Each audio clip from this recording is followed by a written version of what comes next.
Welcome to the Space Academy. This is Space Kraken, my baby, the game I love most of all of my creations. I would say, yeah, and I worked the longest time on this creation. It's a very unique game. It combines very many things.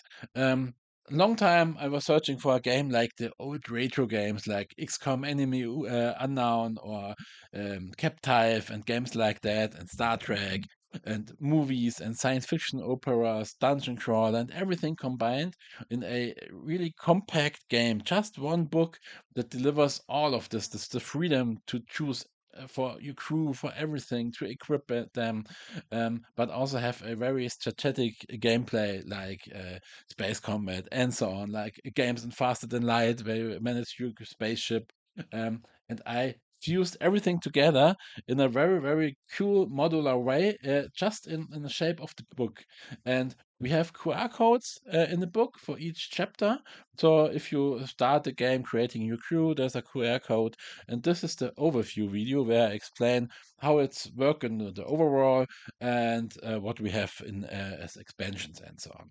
So the unique thing is this book is like a modular, so like with multiple terminals. So at the beginning, with your crew and your spaceship, you can select one of multiple different spaceships. Let's say I take the Icarus, and you have fold out pages here. So you have the spaceship now visible all the time, and then you select a crew as example. So I take those two guys, and let's say him. Ta-da. And those heroes, up to four, have different attributes. You have skills. They will develop. There has a hearse and a shield status, like a role-playing game. And you equip them with weapons, which you can buy at the beginning and, of course, during the gameplay as well. By the way, those things are index markers, a little extra. In the Essential Edition, you already have them. So find the special positions quite fast. So here you have weapons and items. Uh, then yeah, you have of course skills here as well, not just prototype weapons. Here you have hero traits and enemy traits, um, which allows yeah unique stuff. You can make one as a tank with special protection, one who have are able to carry more stuff, and yeah, that way you start to equip your crew. Then you need a story. You have a like a novel, an entire novel inside this book, written here. It's 70 pages, very small written. It's about a novel in a normal novel book from the volume here from the size. And you have a cryptid game master, CGM. This is the base of the book. At the beginning, you select one storyline sets made of four different storylines. And then, here, by the way, it's roguelike. So if you're dying, you have to start again the campaign. But if you play multiple times, you can unlock special achievements, and they normally stay unlocked always. I have this in some game fails one times. There's some achievement markers. But if you uh, free some special stuff, you can make a cross here with a pencil, like let's say solve three urgent missions. These are special quests or shooter. Solve the game without using any kind of melee weapons, and you can make a cross here. And next time you get some little extra bonus if you start a new game. So the CGM here, your storylines, you note here at this page, the fold-out page as well. So you have the four storylines and where they are located. So each turn they progress. So you open the sheet, see for the coordinate, and then you know what to read. You have sometimes you have to make decisions, and the storyline continues until one point you reach some red marker here. This is some endpoint, like here 5AQ, and then you note 5AQ, and for this turn the event here, the first storyline will have find the end, and then you make line 2, line 3, and so on until you finish the story phase for this mission. Story phase is by far not everything. The special thing, the story, everything what happens in the game from space combat to ground combat to finding worlds can happen in the story as well. That's the unique thing. Okay, so and each model is quite simple, but because the complexity, you have many things scripting into each other. It's maybe looking a little bit, yeah, overwhelming at the beginning. That's why we have a get it basic training. It's a brochure, comes with every book, uh, what explains creating of the crew and set up the storyline, and then just one turn with everything, with one space combat, with one ground combat, the dungeon exploration, just one entire turn, so you see how it runs. And this is a little bit like what I'm showing you now as well. But I don't go in that detail because we have other chapters explaining in detail how to set up the crew, how to make the attributes, and so on. We come to those points in detail. This is just the overview how it works entirely. So, after the events, you have the option to do a free space flight to find new worlds, and you can save the worlds. If you find one, you roll a die for the different parameters. Four would be you find a mining station. You have atmosphere inside or outside. So if you have no atmosphere, you have not that much time, or you need some oxygen station to regenerate your level. So you not die, or you need to teleport back to your spaceship. And the spaceship, just as example, from the money you get at the beginning, you can buy crew equipment, of course, but also systems for the spaceship. Each spaceship is different in the setup what you can buy for. So this is, as example, is not a warship. So you not have that many weapon slots and not all types of weapons. There are ships with more or heavier weapons. But everything you need to buy. So, as example, we suggest at least buying maybe one weapon, maybe a laser at least, or two lasers, and at least a teleporter. Otherwise, you cannot teleport outside the map that easily. So you must find the exit or run in return to leave the map and the place where you're entering it before. So um, the location you find here, you can also influence. You not just randomly roll the die. You can say, oh, I want to alter one value. This is possible, but the more time you spend to find a specific location, the more you risk a space combat. In worst case, you run into this kind of combat. This is here under space combat. And again, you have here the entire rules for the space combat. You don't need to check the core rules, which are here inside the book. This would be the entire rules section, explaining everything in detail. It's not that much. It's 30 page. These are the entire rules, but usually you read it only once or the first time you have a space combat because there's everything explained in detail. And then later on, if you play the game, only if you have special questions or so, then you check maybe the rules. Otherwise, the quick overview here is all you need to play the space combat. And space combat is a little bit like faster than light if you know the game. Um, First, you have different kinds of space combat. Maybe you have enemy crafts you have to destroy. Sometimes you have to dismantle a shield station or whatever where you need your crew. It's not just shooting always. And you roll the die for define the type of the space combat, entering the missions and the enemy ships here with some what shield they have, what crew, what weapon damage, and so on. This is the timeline. Sometimes things happen. Sometimes you can attack them, or they activate their shields, or they get back up, and you have some objectives. Sometimes, as the I mentioned, shield station. Here you have your own ship. Depending on to what equipment and what ship you have here, and here you can enter your crew because you can use them. One crew member may be controlling the weapons, or one try to evade, one try to repair ship systems, depending onto the levels they have. So if you have a very high-end technique experienced guy, they maybe repair the ship system. And if you have some very yeah agile crew member, he maybe control the ship and try to evade. And if you escape, so you still found the location, but you missed to land there on this game turn. So you're losing one dungeon exploration, which is a little bit bad because you want to doing that to get experience for your crew, find new weapons, and so on. You want to come forward. So in best case, you survive the you win the space combat, not just survive, and then you're going onto dungeon exploration modus. This is like a dungeon exploration game. It looks quite simple, but it's very strategic. You have here different maps. And the map leads again, like a terminal. Here you see what you can find on those maps. And the map numbers are rolled with a dice, so you not now at the beginning what you're running into.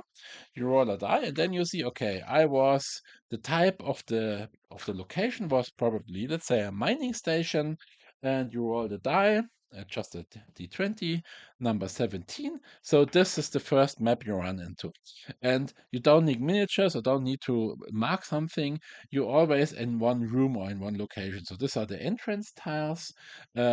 You have a bulkhead you can open. You can maybe just progress going to through another bulkhead, then to the exit, and you want run into the next map. Or you're running through the laser barriers here in this case, then you have a strong bulkhead, and here you have mines, enemies, treasure type 2, so a treasure level of the location plus 2, and a regular treasure. So you have to think about, do you want to risk going outside? Maybe you're losing oxygen because this here is outside atmosphere, this is inside atmosphere, it's gray. Uh, and you never know what's coming next. Do you have a teleporter? Can you exit if it's getting too heavy? Or do you need to run and return to escape the location? And so you explore the location map by map. And if you run into an enemy here, then you have the next mode. You run into combat. We have here all the enemies. One more here. We have different species. We have krakens, greys, insectoids, and many more, and some nightmare creations as well. And level one, two, three, four, five, six. So it's always two of the same level, then the next higher level. So level three, level four, level five, and level six. Kraken as example. But the same as your crew, they can combine. So maybe you have a renegade level five and a Kraken level six to fight against. And the combat itself, you don't need the rules again. It's just for the first time probably, because all the rules you have here in the quick sheet. Wait 1 second. I have to take a look here. Sitting a little bit away from the book. So the quick sheet here contains everything you need to handle the space combat, the ground combat. It explains exactly spawning enemies. Just follow this procedure. You roll first for the primary enemy, this is the level 6, and maybe, depending on to how deep you are in the location, and so on, minions coming, spawning as well. They can come up to 4 different enemies. Initiative, you roll who attacks first. Then you have the combat loop. They attack randomly, so you roll a die, and depending on to what you roll, they do an attack or they're healing or using special skills. And for you, the same, but your crew members, of course, not take action randomly. You select what they do. One try to heal another one try to unjam a weapon, the other one fires or goes immediately attack. So you decide whatever they should do. This continue until you retreat and run away.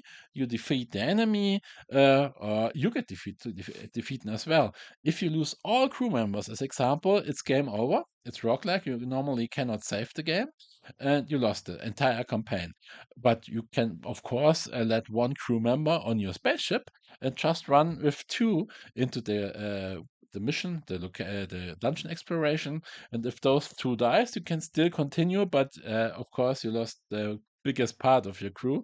Not sure if this is a good decision, but as long as one is surviving, you can continue.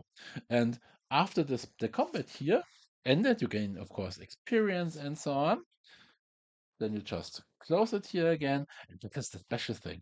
Let's say, hey, now my midday break is over or whatever, or I have two kids and don't have the time to build up a game, a full hour and occupy the entire table. Every time I want to play, and after a half hour, I have to end. Sometimes I have to say, okay, I need to play at least 2 hours, so it's worth the effort. And here, you just close the book. It takes 10 seconds and you go away. And if you continue, just place it there, open it, take your pencil, you die, and you're ready to play again. So it's zero time to set up. No card mixing or card sorting, and you know what I'm talking about. So this is very, very, very, very comfortable. And you can play, of course, especially alone. It's a entire sci-fi opera you can play complete alone. You don't need any friend. You can do where we have the multiplayer, but yeah, we come to that a little bit later. Um, okay, yeah, I guess this close the overview. We have a quest master which gives you quests, and if after you finish the location exploration by exiting or finish the entire location, the turn is over and you start again with the events. So you're reading what's happened, what's going on, and this events is the same again. They can do everything. Sometimes you find new crew members, you find new weapons, weapons not even explained here in the weapon list. Everything can happen there. You can find a special location or just one ground combat or one space combat. The events can trigger everything what you can yeah find in your free play as well. And yeah, this is the unique thing about Space Dragon. And let me explain you in short what we have in expansion. We have of course, this is always included, the tutorial. We have transparent A4 to laminate only the sections where you write. So as example, the enemy pages here you write only here where you have the shield value and nothing more. So it's only a few pages or sections like your spaceship where you write sometimes. And I prefer a very, very soft pencil. You can erase it thousands over thousands of times with a very, very soft eraser. But of course, some people like the full pencil, a very fine liner, which can dry erase marker, which you can remove. So it's up to you. We have a tutorial in Board Game Geek explaining how to laminate it the best way. Some doing the entire book without any issue, saying it's super easy. I've seen it. If I try to do it, I have bubbles everywhere. So it's everybody own decision what they prefer most and what they can do best. So whatever. I love my pencil. I like the haptic, the feeling of writing with a pencil. Don't know. Okay, then we have special space dice. This is space packed in dice format. Is a twinkle like star in deep purple, blue. These are the original dice. You can, of course, take any die. You need a d20, and I have 10 d6 here. The d6 are, in most cases, you need most of them in in enter combat, in space combat. Otherwise, you don't need 10. So, and one d20 is enough. Okay, then we have expansions. Oh, not expansion. Let's go to the multiplayer mode first. We have a quick sheet. This has nothing to do with the multiplayer. It's just the item, the weapons. It's all in the core game as well, but sometimes it helps, especially if you play multiplayer. So we have it once as quick sheet. Then, if you play multiplayer, most times the first additional player plays the mascot, and he has some own bow. You feed him, and he gets stronger. He has special skills he can unlock, and he have to plan how he can support you the best way. He want to win with you. He's very brave. He's really your friend and ambivalent, and it can be good, it can be bad. You find no, mine's like wrong here. The broken AI. You find a crystal with a artificial intelligence, and he have his own targets. So you roll a die. This player rolls a die in secret, and he have different goals here. Goal 1, 2, and 3. And if he solve all three goals, he have a final goal, and then he won. Maybe he want to win with you. Maybe he just want to kill a crew member of you to see how his soul leave the body, whatever. And you have to interpret if he's good or not. He really have to play role playing. He have to make you believe he want to help you, whatever he does in reality. And you can reset him, so he get new goals if you think he's bad. But every time you reset him, he gets stronger. So you really have to take care if you want to do that. And the Mind Slug, this is the enemy player. He want to help the enemy, the mastermind, and want to destroy her. And he influence especially the game itself.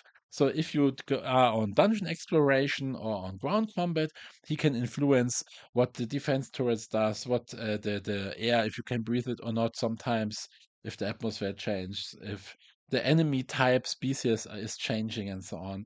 And he try to first collect more powers to then make some trap for you, and yeah, he tried to kill you. So it's if you play with four players, of course, it's a little bit more crazy, of course. And the first player uh, plays the core game with the entire hero team. Of course, you could play with your son or whatever or a friend and share the crew member and say, okay, the first crew member is my name and I decide what he does. But this is a little bit the child mode, let's say like that. But if you have a true multiplayer with every player have his own goals, then you play the full isometric multiplayer mode, and then you have party mode, let's say, for evening. The chance that you solve the entire campaign, which is about 7 turns, is not that high, of course, but you will have fun for sure. And yeah, if you play the regular campaign, by the way, yeah, one turn of the game, of the seven of the campaign, is around maybe, depending on what you have, if you have a ground combat, a space combat, and everything, you can play 1.5 hour at one turn. You can also play a turn and a half minute, half hour. So it depends. But let's say you play every evening and you have 1 week and you have the campaign done. Or you play the entire night, so you can play one campaign in one day, of course. But this is just roundabout how much time you spend to play. And then we have expansion books here. The first, let's take this away, is Crazy Maneuvers, the smallest one, but with a very big impact. We spend a lot of time in balancing. Um, we have showed this page here with the overview. You have new crew backstories, so the standard setup with the how your crew is made. Like you have space tourists or old dogs with rare experience, but they're of course body with weak bodies because they are old men and so on. Influence the entire campaign, of course. You have deeper realism, like experimental ammo. You can manage the ammo more realistically. You can ram enemy spaceships. You can stop it and read on your own if you like. The camera should be sharp enough that you can read everything. You have horror effects like emergency teleporting. You can do teleporting even if it's unsafe. And maybe something very, very bad happens, but yeah, you can try.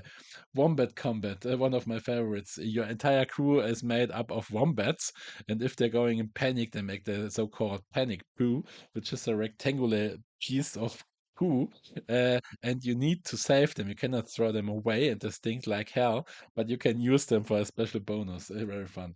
A nightmare difficulty, realistic oxygen, or yeah, here heavy breathing, cannonball run, race to death. They have very, very less time to finish everything. Relationships, yeah, crew members can have relationships together. Oh, I forget to explain it in the German version video right before. That's very fun because you can start to have couples if they are charismatic, and this gives them an advantage because if you can trust and rely on somebody, this helps, of course. But if they get separated, it can be very, very sad and angry up to that they starting to attack each other. The space guild, you can join the space guild, so make special space combats, unique space combats, and increasing to a new level and get special ship weapons and ship systems. A lot of new threats, positive, negative, double negative, new psi powers, of course. A lot of new items from anti-grav units, brain eel, what you can insert into your brain, new weapons, just everything what is fun. And contracts. You can make a contract like an Instacart card, bronze, silver, or gold, meaning depending onto the level. The sooner you make the contract, the less you have to pay. You can keep it in the entire campaign then, and then you can just call for a shop if you need one, and you fly into the dungeon exploration, or sometimes even in combat, depending on the level, and hands you over new ammo or whatever. It has its price, but then you have the extra delivery service. Same for retreat and backup contracts. You can be also a space tube streamer, so you need to make some very cool stuff each one time. Like some crew member have to be close to death or even die. Then the viewers are very excited, and you get some bonus level. And the more popular your stream gets, the more bonus you get. But if you are too boring and nothing special happened, they get very angry. So it's yeah, you have to yeah play it out and try to make the best out of it. So you have very very different contracts. This is crazy maneuvers. We spend a lot of time in balancing all these rules. We have the World's Compendium. This is like an entire expansion after the entire campaign of the core game ended. What takes maybe another, well, I don't know, 100 hours plus until you solve the mystery and now close everything. You can play the core game 300 hours, not seen every event. You have a location-based, star map-based story. You have 1 out of 6 basic missions, and then you're absolutely free to go wherever. Sometime you have to help some mafiosi, some gangsters. Otherwise, they're going to kill you, and you have to find and make some kill mission. And they tell you, hey, you have to go fly, try to find some wormhole versus some scientist, and you need to find them. And you have maybe some idea where to go, but it's absolutely up to you in which combination you fly to the maps. And I written an entire novel again, uh, based this time for each location. And depending on which keywords you already have unlocked, stuff happens. It's already insane. And because people want a fluff and complex story and the free fly mode, so I packed everything inside here. And one very insane thing, it's also here on the one of the last pages, the colony. You can make your own space colony. Yeah, of course. And with own population, defense system, reputation, infrastructure, you can build farms, factories, armories, and each turn something happen. And that is special items you can produce and weapons. This is the advantage, but it comes with a price. You have to take care of your colony, spending money into it, and make decisions because each turn, depending on the deeper the game or later the game, more drastic things happens and it's randomly rolled out. So it's always a different story you have. And yeah, you can try to sometimes make some illegal drug dealing and getting problems with the space police, or you're doing some good stuff, or it's very crazy stuff can happen here. And it's all up to you to manage it. And what we have more additional maps, we have living space monster maps explained here. So the rules for the space monster. So you're landing on a location and you realize, oh, it's a living one. And the maps has various elements what we don't have in the core game, like living cells, mutating cells, and so on. And that is just some advice for the compatible mods, because depending on which expansion books you combine, like the crazy maneuvers, some work with this, and most works with it without any issues, but some are not compatible, depending on what you combine. And the last expansion, we have the 3 expansions, is now the species compendium, where all species are explained in detail, and we have an entire new species here at the end, the outlaws. Here, parasites. Again, 6 different kinds with unique skills and unique parameters. And after that, we have the parasites. These are very, very strong enemies. You don't just fight against them in one ground combat. They follow you the entire campaign. So during your dungeon exploration, they maybe get close and you start to see the smell or the smoke or whatever. There are different kinds with a different behavior. And you can try to escape or turn try to defeat them. If you defeat them, of course, you get a big bonus. But yeah, the later you get, the mightier they get, the bigger the bonus are. Yeah, and it's up to you to decide if you want to have one in your campaign or not. But which one it is always randomly, and then you have to try to defeat them. And yeah, then we have the notepad here. Then we have the notepad here, just for your notes, whatever. Of course, we have a art book with all the Havel's amazing artworks. One of my favorites is still the Wombat Combat artwork. He did all the crew member artworks, and sometimes they are they're just printed quite small in the core game, so we have a art book to show them all in big ones. And what we have in expansion, Armistice, the hottest aliens in the universe. It's not for adults, it's just for fun. Uh, just with some fun, sexy alien artworks. Exactly. Okay, and oh, of course, collector box. If you have everything, you can put it in this giant box. All the expansion books and the dice and the tokens. And then, oh, by the way, tokens. We have acrylic and FDM printed tokens. It varies from the production time, all coming in the same wooden bag here. The dice are already shown. Yeah, that's it. I guess you've seen everything. Oh, except one thing. We have the original hex dice. I made it, not especially for Space Kraken. It was a little bit later. It's a shaking acrylic dice, something very special. You have three d6 inside here. You're just shaking, rotate it to any direction. They're falling down, and what is here in the lowest position, 6, 3, 5, is the results of the dice. And you just shake it. You don't need any place, any table. You can be in the train or whatever. Just shake it and place it on the table or look like that onto them. And you see here 6, 6, 4, 2, 2, 1. Yeah, it's just D6 in a acrylic dice shape. We have it in different colors, and of course, we have a 6D6, D20. We have a multi die that can do everything. So every combination of dice you can imagine, you have in those acrylic dice as well. Funnily run very well on Kickstarter once. Yeah, it's just some fun gadgets for people who don't have already all kind of dice yet. So, see you in the next video, Cadet.